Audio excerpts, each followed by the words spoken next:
All right, so we all know that I'm a big fan of clutter-free living, and I talk a lot about decluttering. Having said that, I do not think that all decluttering advice is created equal. I think that there's a lot of bad advice out there when it comes to what to do with your things and how to go about decluttering. So that's what I want to talk about today. What are some things that at very least aren't going to work in every situation and for every person, and at most might just really be bad decluttering advice?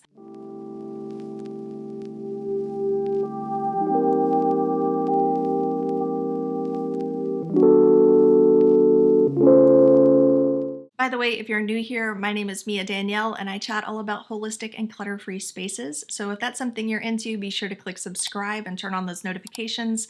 I release new videos every Tuesday. I'd also like to give Skillshare a big shout out for sponsoring this video, and I'll share more about them later, but let's go ahead and dive in. Number one, only touch it once. I don't know about you, is anybody actually only touching their items once when they're decluttering? I definitely don't.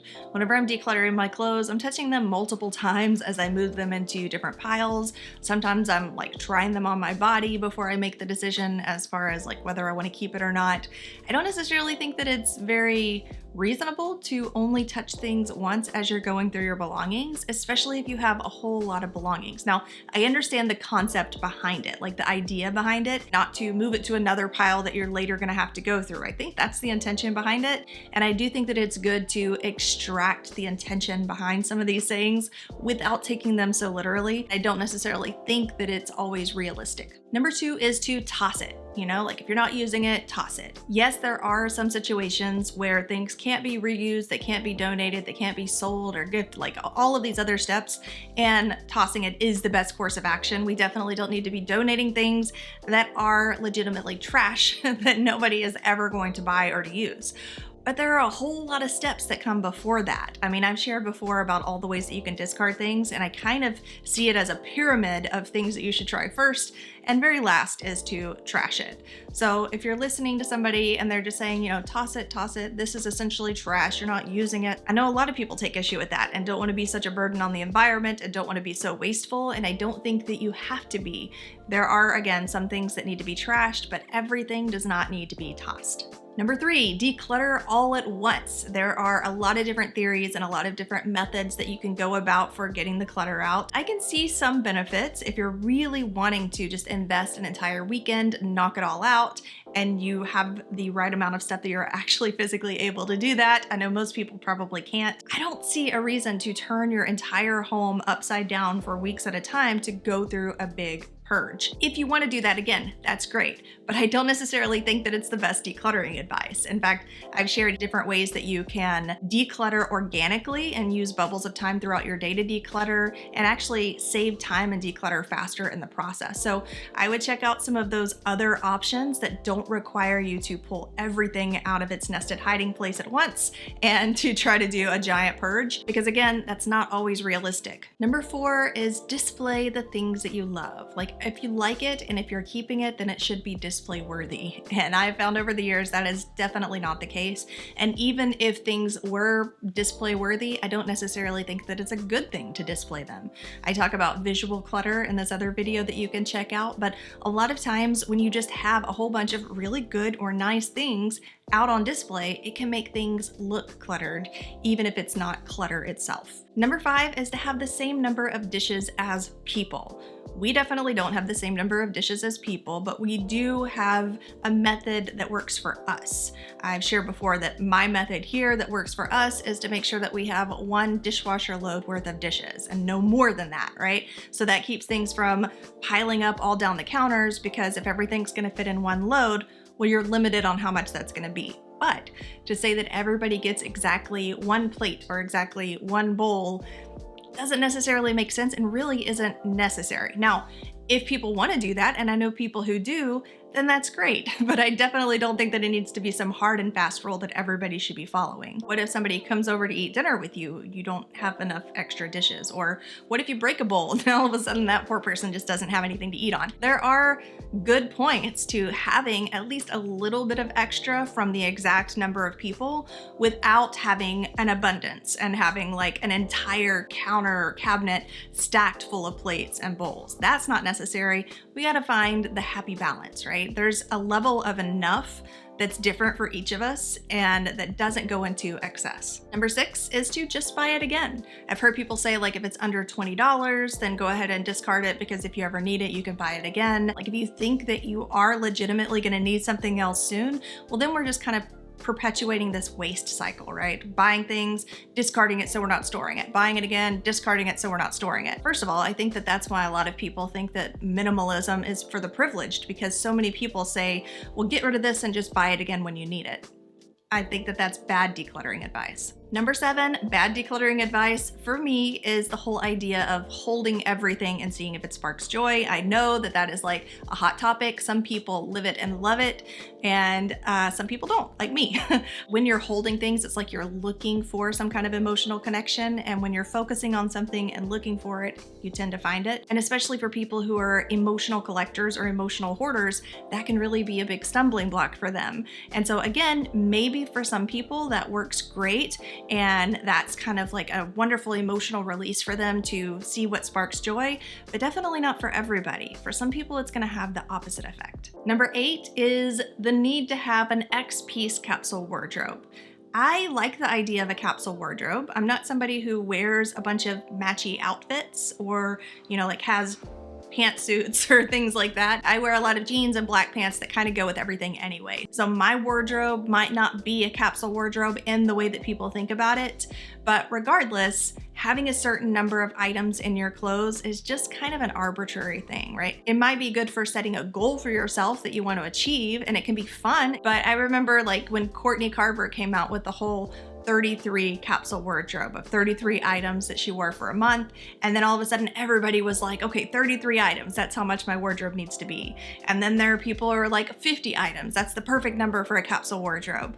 All of that, again, it's just arbitrary numbers. It doesn't matter. Your life is not going to be any more enhanced if you get 50 versus 55 or 63 or like any other number. Number 9 is don't bother selling. Don't waste your time trying to sell things. In some cases, that is true. I think that it's great to have some kind of timeline on that, like give yourself a limit to how long you're going to wait to see if something sells. Don't just leave it there indefinitely. For me, a lot of times I'll put a price limit on it. Like, if it's something that's under $20, then maybe it's not worth my time to post. I have posted things that I sold for $5 or $10 or even free. I've posted my decluttered clothes and my daughter's decluttered clothes for free, and there was so much interest. Like, I had so many messages about those things. They were gone in a day. There are benefits. Even if I wasn't getting money out of it, I was keeping those things out of a landfill, right? I was giving them to somebody who wanted to use them enough that they were willing to come to my house and pick them up, which can't be said for donating. Sometimes you donate things and you don't know if it's going to end up in the landfill or if anybody's ever going to buy it. So I think that there's value in even putting things up for free for that reason. I've made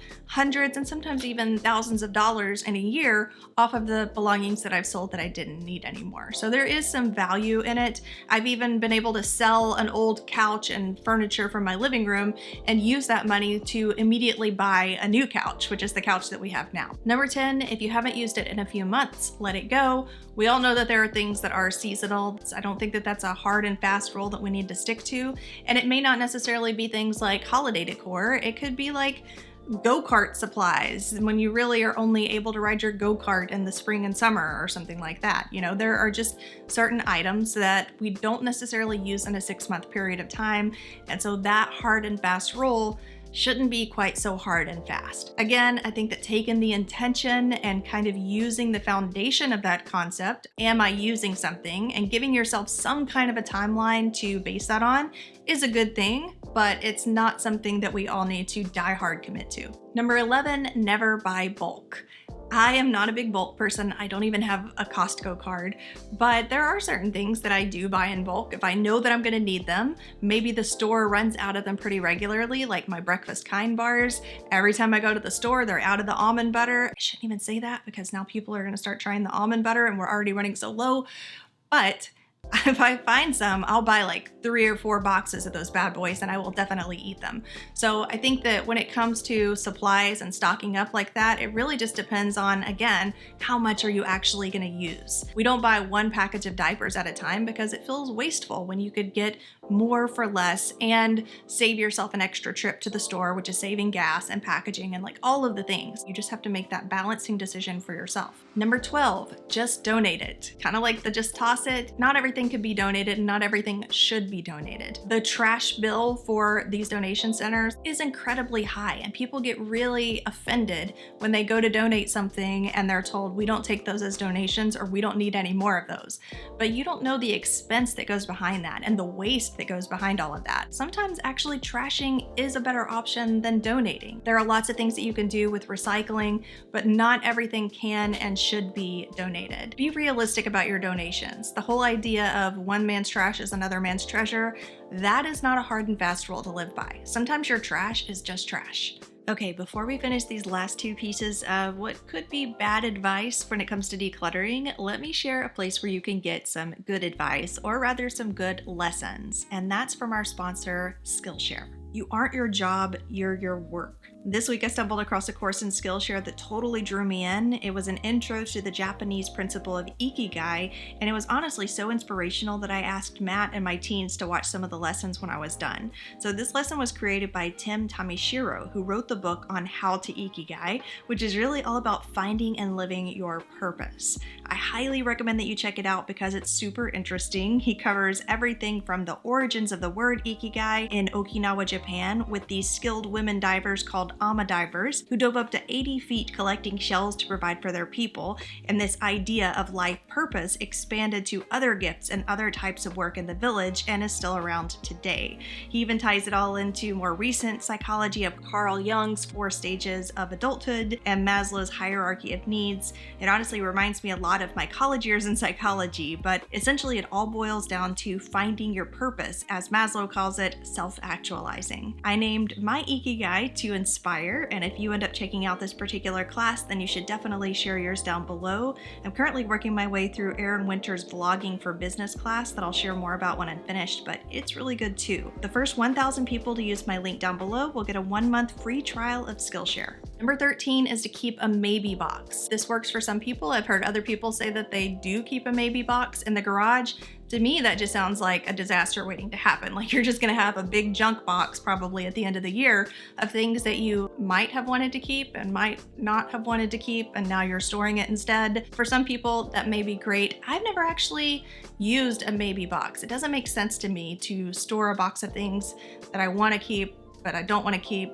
I don't know. I keep a donation bag in play at all times. I've shared that before. I actually have one for electronics because you can take those to a different place. And then I have one that's for everything else, clothes and houseware and all that stuff. I don't take it to the donation until that bag is full, which means that when I find something that I want to donate or I don't want anymore and I put it in that donation bag, well, I've got until the bag is full to change my mind about that. So I guess in a sense, maybe I'm kind of using that as a potential maybe bag, but that's not its intent. I'm not sticking things there to see if I want them later. Number 14 is everything that you own should be at 100%, meaning it should be absolutely not damaged. You should be 100% in love with it. It should be just perfect items only. And I don't think that that's realistic. There have been many items like sleep shirts that I held on to because I really enjoyed them. And yeah, they had stains in them and had holes in them and maybe even a few threads coming off, but I enjoyed that shirt and I didn't have an overabundance of things in that drawer anyway. So there was no reason for me to just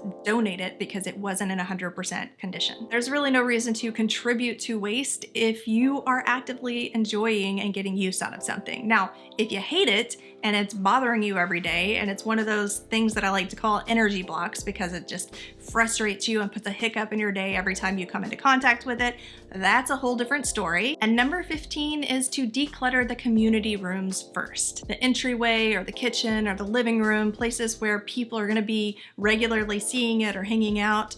I personally feel like the best transformations happen from the inside out, and that you should start with the place that's going to be the most personally influential and related to you. And for most people, that's their bedroom. So I'm a huge fan of making your bedroom just the most optimal suite you can think of, the place that makes you feel rested and full and happy to wake up and find ease in your morning process because you know where your clothes are and you're able to get dressed without it being a whole stressful process.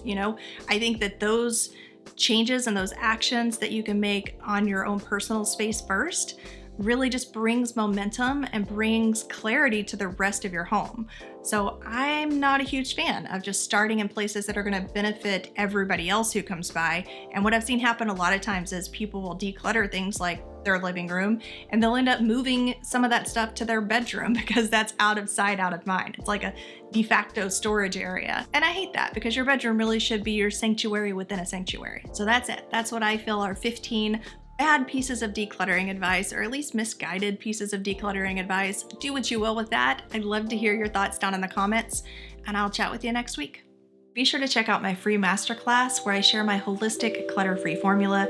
I share the link for that down in the description.